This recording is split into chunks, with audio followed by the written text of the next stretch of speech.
HSC 26 ব্যাচের স্টুডেন্টসরা, আজকে তোমাদেরকে আমি এমন 10টা রিপোর্ট রাইটিং এর নাম বলবো যেগুলা থেকে তোমাদের ইংলিশ সেকেন্ড পেপার এক্সামে আসার চান্সেস সবচেয়ে বেশি।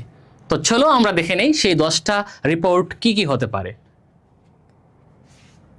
দেখো, রিপোর্ট রাইটিং এ আমরা এক নম্বরে যেটা রাখছি, আর একটা কথা মনে রাখবা, রিপোর্ট রাইটিং এ সবচেয়ে বেশি যেগুলা যে রিসেন্ট যে ইনসিডেন্টস গুলো থাকে এখান থেকে কিন্তু সবচেয়ে বেশি আসে, তো এটা মাইন্ডে রাখবা।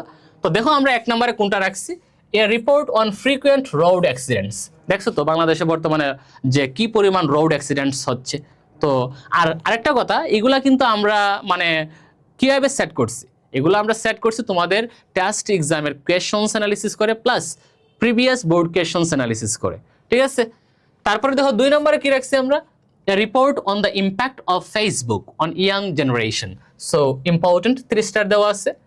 3 নম্বর, a report on the rising prices of essential commodities, commodities মানে হচ্ছে পণ্য, আর এটাকে অন্যান্য নামেও আসতে পারে, যেমন প্রাইস স্পাইরাল হিসেবে আসতে পারে, প্রাইস হাইক আসতে পারে, যে কোনো একভাবে আসতে পারে। তারপরে দেখো, a report on food adulteration মানে খাদ্য ভেজাল, খুবই ইম্পর্টেন্ট। তারপরে দেখো, a report focusing on different causes of students failure in English, মানে কেন তারা ইংলিশে ব্যর্থ হচ্ছে ওইটার কজেস গুলা জানিয়ে। তারপর হচ্ছে 6 নম্বর, a report about the prize giving ceremony of your college।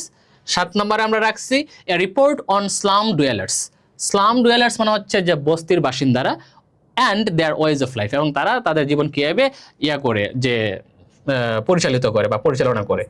8 number, a report on fire in a garment factory, মানে যে বস্ত্র কারখানার মধ্যে আগুন লাগছে, খুবই ইম্পর্টেন্ট এটা, মানে সবগুলোই তো ইম্পর্টেন্ট যেগুলো বলতেছি, এটা একটু বেশি ইম্পর্টেন্ট মনে হচ্ছে আর প্রথমটা। তারপরে দেখো 9 নম্বরে রাখছি আমরা a report on traffic jam in Dhaka city। তারপরে দেখো a report on the air pollution in Dhaka city, মানে এয়ার পলিউশন, বায়ু দূষণ, এটাও ইম্পর্টেন্ট।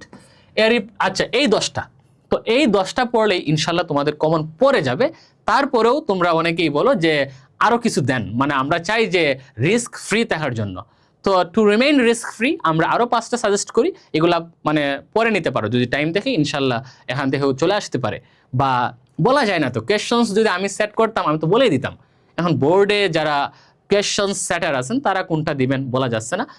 ভালো স্টুডেন্টসরা তো জানোই তারা সব পড়ে, আর যারা একটু নর্মালি একটু উইকার, আমরা লাস্ট মোমেন্টে আমরা একটু সাজেশন, আর সাজেশন পড়া মানে এই যে দুর্বলরা পড়ে বিষয়টা এমন না, এটা একটা স্মার্ট প্রিপারেশন, মানে অনেক পড়া আছে, অনেক পড়ছি, তাহলে লাস্ট টাইমে কোনগুলো পড়বো, একেবারে লাস্ট টাইমে আমরা এগুলো পড়তে পারি, ঠিক আছে।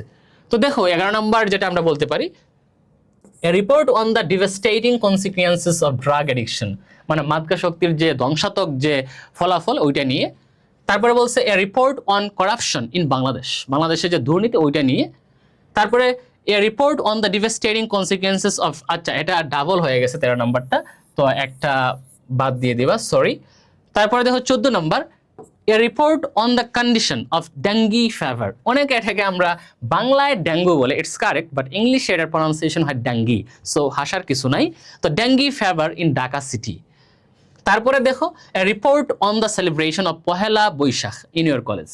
আচ্ছা, এখানে যে একটা মিসিং হয়ে গেছে সেটার জন্য আমরা কি দিতে পারি বলো, এখানে যেগুলো হচ্ছে খুবই টক অফ দ্য টাউন, মানে রিসেন্টলি ঘটতেছে এমন কিছু বলো যেটা আমরা দিলে, মনে করো আর্থকোয়েক, এটা অনেকবার ঘটতেছে, সো এটাকে আমি রিপ্লেস করতেছি আর্থকোয়েক দিয়ে, মানে ভূমিকম্প, এটা কিন্তু এখন ফ্রিকুয়েন্টলি হচ্ছে।